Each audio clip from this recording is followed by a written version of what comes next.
Well, you like Steam, right? I mean, I don't love it. It's kind of like, I mean, we talked. You showed me you had a Steam tattoo on your back before the Viewpoints. I got a tattoo and everything. Hey, welcome to Viewpoints, a show where we discuss our takes on the latest surrounding the world of games. Today, I'm joined by Ethan Gatch. Thank you for having me. Of course, man. Thanks for being here. And today's viewpoint is Epic Game Store exclusives are not a perfect solution. What's going on with Steam and Epic Game Store and PC gamers everywhere? Well, yeah, this is a really thorny topic. Anytime you get into any sort of territory that can instantly lead to Steam review bombing, you just, you got to take a step back and really consider what's going on. The question, what is it a solution to, I think really is, the problem's going to frame that. And people are angry right now because Epic Games, creators of currently the most popular game in the world, Fortnite, which on PC you can only launch through their dedicated game launcher, has rolled out a store where they're now signing exclusive deals to bring other games to that store. Division 2, Metro Exodus. On console, people might not think of Metro Exodus as a big a deal, but people who have been devoted to that series on PC are like all of a sudden looking and seeing now they have to go download this other launcher, doesn't have their friends list, doesn't have cloud saves, doesn't have all these features that they're used to on Steam. And so people who have sort of grown accustomed to Steam as the sort of Facebook for their games, like now they feel like that's under attack, that sort of equilibrium that had existed for the greater part of a decade almost. Now they see all these major names going elsewhere, and it hints at a return to the sort of dark days of early 2000s, dark days depending on who you talk to, of a sort of like super fragmented ecosystem. And I mean, I feel like this isn't anything new, right? Because we've had Blizzard with their own launcher. We have, Ubisoft has done their own thing, and I'm missing somebody. I forget who the other launcher EA is. Origins. EA Origins, yeah. Right. How could I forget EA Origins, my favorite PC launcher?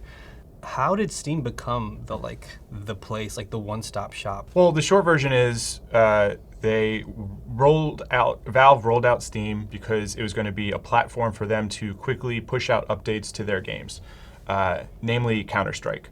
Counter-Strike is a game that's constantly getting patched, has a huge player base, and so it, as opposed to the sort of old days of having a PC disk, downloading the game to your computer, and then logging onto the servers and playing, it made sense for this sort of online ecosystem to have a way to more immediately interact with those players. Then Steam started adding other first-party games, namely Half-Life 2, which was an exclusive to Steam. You couldn't play it if you didn't. You had to launch it through Steam to play it, which was the first sort of, back then, a lot of the things people are saying now about Epic Games, they were saying about Steam. And then eventually they started signing bigger deals to get other publishers to bring their games there. They weren't necessarily exclusives, but you got games like Doom, other big PC shooters, Elder Scrolls series.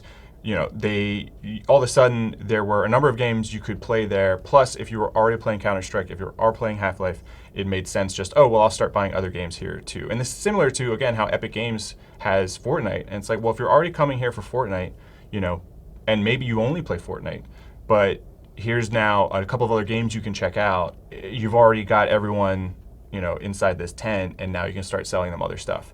And now people are wondering, nothing lasts forever. Is Epic Games going to have a similar snowball effect? Or is it just because no one's ever going to fully abandon Steam, is it just now adding that much more, friction to your life? I don't like Steam. I think Steam's terrible. But I look at Epic Game Store, and it's not... It's better, I think, in certain ways than Steam, or at least it's a relief to have an alternative that has less noise and less sort of internet id just kind of being projected at you at all times.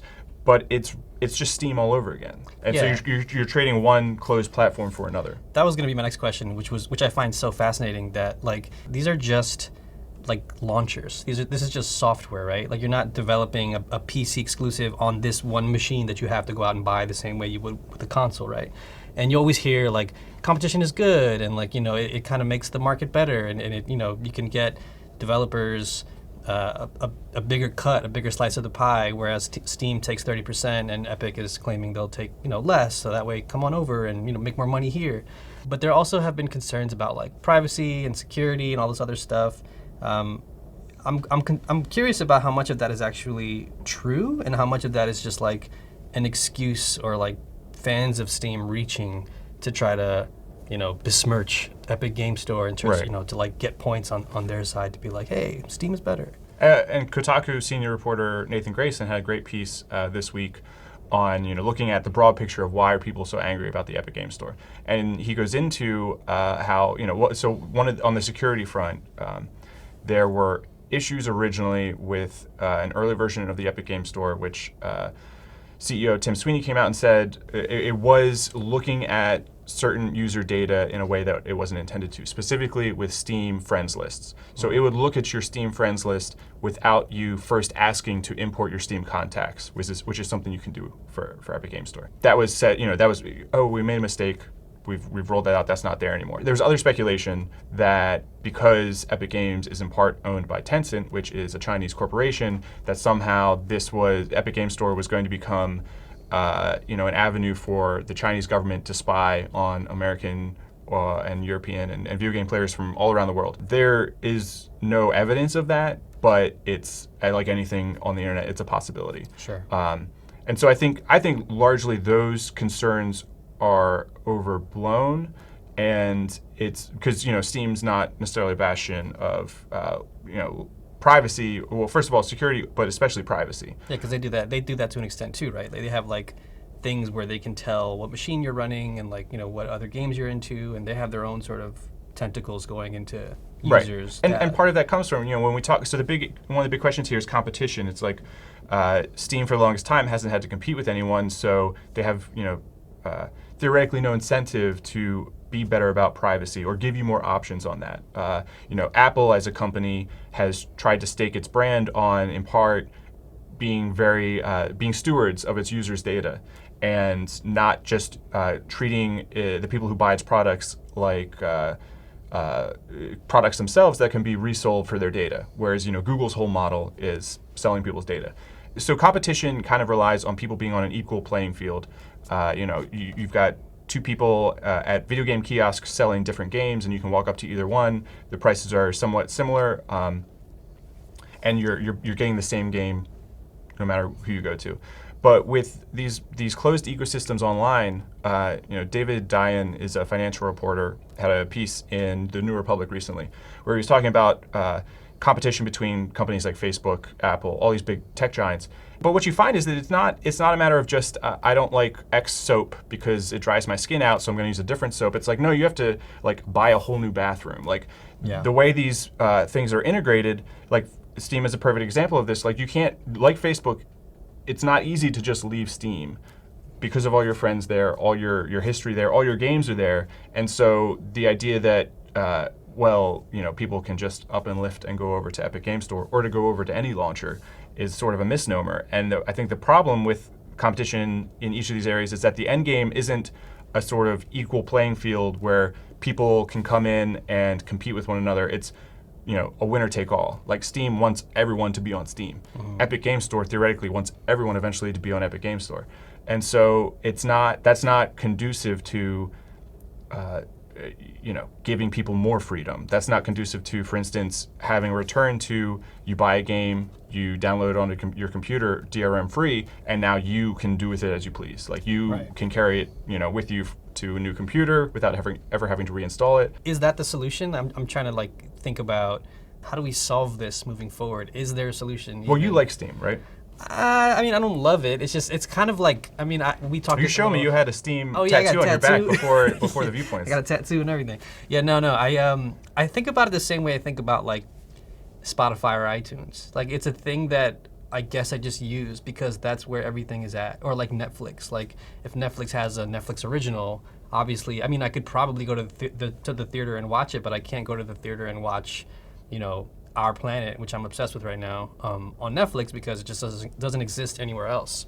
So I'm curious as to what the solution is moving forward in terms of content, especially because everyone's trying to build their their walled garden, and we're just sort of, I guess, slowly becoming okay with that, and that's kind of alarming too. With we talked about it on a previous episode with Stadia, where it's once Stadia has exclusives that can only be played on Stadia because they have those beefy machines and those, neural network Cyberdyne thing happening. How do we move forward, or is it just is it kind of hopeless? To that point, I think it's it's not like I bought bunch of VHS. I had this huge collection, and now I don't have a VCR anymore. I licensed a bunch of games from Steam or from Epic Game Store, and now all of a sudden, if I don't like something they're doing, my only choice is to just leave all that behind. Right. And there's a website you can go and check how much money you've spent on Steam over your lifetime, and Nope. It's a lot for me personally, and for a lot of people. And so the idea that even like Facebook, for instance, it's easy. I can just delete my profile. I can download all my pictures and I can get out of there. But with these game services, where it's not like Netflix where they're just streaming it to you, it's like I've invested in this. Like, I have a financial stake here, and like if Valve ever goes belly up and now those games are no longer, I can't re-download them. That's I guess the sort of scarier thing long term about when you are creating stores that want to sort of be your one-stop shop, and as opposed to just being a sort of middleman where I sell you the game and now you can use whatever launcher you want for it.